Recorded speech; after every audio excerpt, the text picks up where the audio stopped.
Ratu Saba menyampaikan surat tersebut di tengah-tengah kaumnya.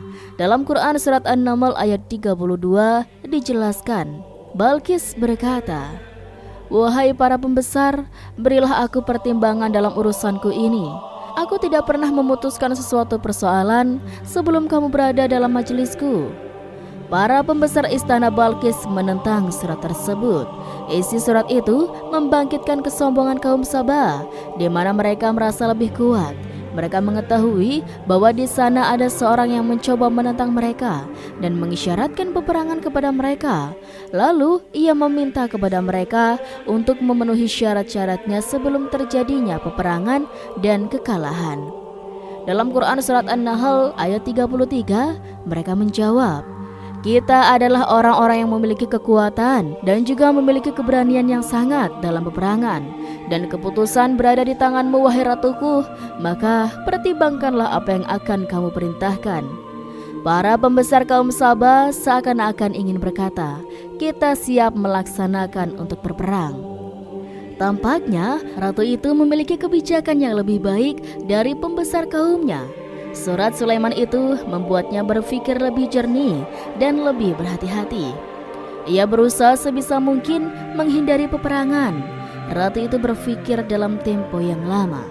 Nama Sulaiman tidak diketahuinya dan ia pun belum pernah mendengarnya. Oleh karena itu, Ratu kaum Saba tidak mampu mengetahui dan mendeteksi seberapa besar kekuatan Nabi Sulaiman. Boleh jadi Nabi Sulaiman memiliki kekuatan yang dahsyat sehingga ia mampu memerangi kekuasaannya dan mengalahkannya. Kemudian Ratu memperhatikan apa yang ada di sekelilingnya. Ia melihat kemajuan masyarakat dan juga kejayaannya. Barangkali ia mengira bahwa Nabi Sulaiman iri terhadap kemajuan dan kekayaan itu sehingga Nabi Sulaiman ingin menyerangnya. Setelah mempertimbangkan isi surat Nabi Sulaiman dengan cermat, Ratu Saba memilih untuk tidak ceroboh dan bodoh. Ratu lebih suka menggunakan bahasa kelembutan. Ia mengirim kepada Nabi Sulaiman suatu hadiah yang besar. Ratu mengira bahwa Nabi Sulaiman adalah seorang yang ambisius, yang boleh jadi ia telah mendengar tentang kekayaan kerajaan Saba. Para utusan pergi dengan membawa hadiah dari Ratu Saba. Ratu berharap agar mereka dapat memasuki kerajaan Nabi Sulaiman dan akan mengetahui kondisi kerajaannya. Saat mereka pulang, Ratu ingin mendengar secara langsung dari mereka tentang bagaimana keadaan kaum Nabi Sulaiman dan pasukannya. Setelah mendapatkan informasi yang cukup, maka Ratu Balqis dapat membuat sesuatu keputusan yang tepat. Ratu menyembunyikan apa yang terlintas dalam pikirannya. Lalu ia berbicara kepada pembesar istananya bahwa ia dapat menyingkap niat jahat Raja Sulaiman melalui cara mengirimkan hadiah kepadanya. Ratu lebih memilih cara tersebut dan menunggu reaksi dari Nabi Sulaiman.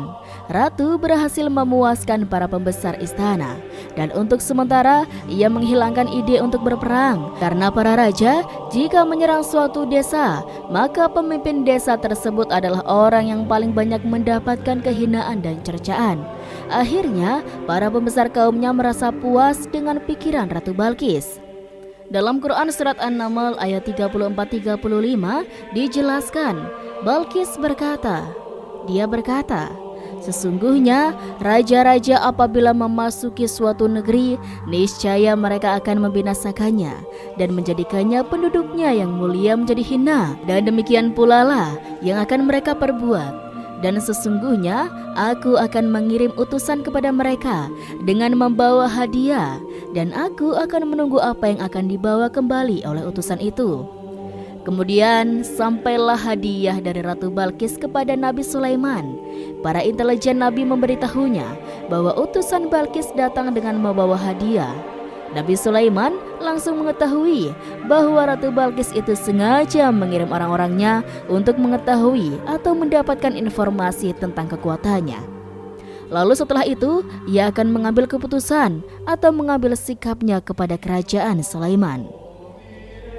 Nabi Sulaiman segera memanggil semua pasukannya untuk berkumpul. Utusan Balqis segera memasuki istana Nabi Sulaiman yang dipenuhi dengan pasukan besar yang bersenjata. Melihat itu, utusan Ratu Balqis tercengang dan terkejut. Ketika mereka melihat kekayaan yang mereka bawa tidak ada apa-apanya dibandingkan dengan kerajaan Nabi Sulaiman. Hadiah mereka tampak tidak berarti, emas yang mereka bawa tampak tidak memiliki makna saat mereka memasuki istana Nabi Sulaiman yang terbuat dari kayu-kayu pohon gaharu yang mengeluarkan bau harum serta dihiasi dengan emas permata. Para utusan Ratu Balkis berdiri bersama Nabi Sulaiman dan menyaksikan bagaimana Nabi Sulaiman mengendalikan pasukannya. Kemudian mereka pun berpikir tentang kekuatan dan kualitas pasukan Nabi Sulaiman. Betapa kagetnya mereka ketika melihat di tengah-tengah pasukan itu terdapat singa, burung, dan tentara dari kalangan manusia yang mampu terbang. Mereka pun sadar bahwa mereka dihadapkan dengan pasukan yang tiada tandingnya. Selesailah demonstrasi pasukan Nabi Sulaiman. Kemudian para utusan Ratu Balkis dipersilahkan maju ke tempat hidangan makanan. Para utusan itu sangat terkejut ketika melihat berbagai macam makanan dari penjuru dunia ada di depannya. Dan di antara makanan itu terdapat pula makanan yang biasa ditemukan di negeri mereka. Tetapi mereka melihat